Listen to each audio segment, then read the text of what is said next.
Hao vijana yako rais, nilikuambia kabla hatujakosana kabisa. Nikakwambia hao vijana utembea na hawa watakuweka kwa shimo. Hawa akina Ichung'wa nilikuambia wataweka kwa shimo. Mimi nilikushauri rais, nikakwambia hawa watu ya mlima hawapendi usaliti. I told you that betrayal is not forgiven among our people.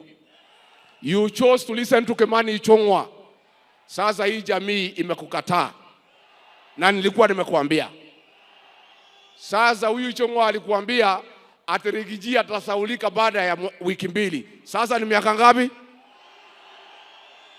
Mr. President, nakuomba ndugu yangu. You are my brother. I want to request you. Tafadhali, tafuta amani na hii jamii. Create peace with this community. Tafuta urafiki na hii jamii.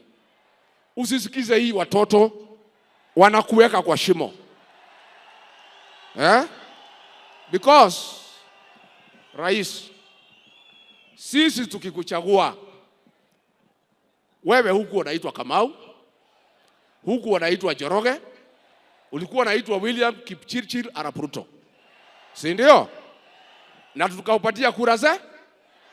Wewe unasimama juu ya gari ukusema sisi ni wakabila, unatuumiza kwa roho. Na kuomba from today, my brother William Ruto, ukienda kwa Wajaluo, hapana tukana sisi ati sisi ni wakabila. We are not tribal.